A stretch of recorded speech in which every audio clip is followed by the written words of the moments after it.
বছর শুরু করার আগেই আবার মানবিক মুখ দেখা গেল আপনাকে বাড়ি বাড়িতে গিয়ে বয়স্কদেরকে শীত পোশাক এবং ছাত্রছাত্রীদেরকে বই খাতা পেন তুলে দিলেন। এ বিষয়ে কি বলবেন?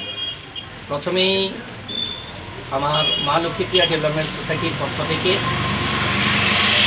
এই আগত নতুন যে ইংরেজি নববর্ষ 2025 আসছে, সবাইকে যথাযোগ্য স্থানে সম্মান, শ্রদ্ধা, ভালোবাসা জানাবো। আমরা প্রতি বছর আমরা বিভিন্নভাবে মানুষের পাশে থাকার চেষ্টা করি।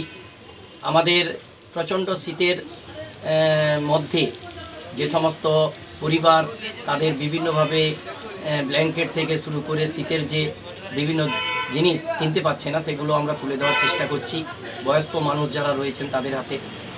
আর বই এবং শিক্ষা সামগ্রী, এটা আমাদের একেবারে সোসাইটির প্রথম একেবারে মূল কর্তব্য, যে শিক্ষাই একমাত্র আমাদের পারে যে নতুন আলোর দিশা দেখাতে।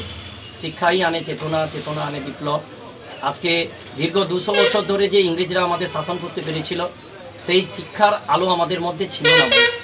তাই যে সমস্ত ছেলেমেয়েরা মেধাবী কিন্তু লেখাপড়ায় কোথাও আটকে যাচ্ছে, বাবা মা সহযোগিতা করতে পারছে না, তাদের পাশে আমাদের মা লক্ষ্মীপ্রিয়া ডেভেলপমেন্ট সোসাইটির পক্ষ থেকে একটাই বার্তা দেব, আমরা সামর্থ্য মতো আমাদের যারা এই সোসাইটির বিভিন্ন সদস্য, শুভাকাঙ্ক্ষী মানুষজন রয়েছে, সবার সহযোগিতা নিয়ে তাদের পাশে দাঁড়ানোর জন্য তাদের প্রয়োজনীয় বই, শিক্ষা সামগ্রী, এমনকি অনেকে টিউশন ফি থেকে শুরু করে আমরা বিভিন্নভাবে ছাত্রছাত্রীরা এরাই তো আমাদের দেশের ভবিষ্যৎ। এবারে কোন কোন জায়গায় দিলেন? এবারে আমাদের পটাশপুর 2 নম্বর ব্লক তো রয়েছে আমাদের, যেখানে এই সোসাইটির উৎপত্তি।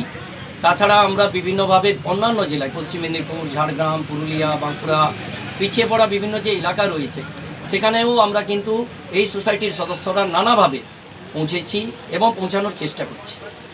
আপনার নাম? আমার নাম রতন কুমার সাউ, মা লক্ষ্মীপ্রিয়া ডেভেলপমেন্ট সোসাইটির একেবারে শুরু থেকে, এই প্রতিষ্ঠা লগ্ন থেকে সেক্রেটারি পদে রয়েছে।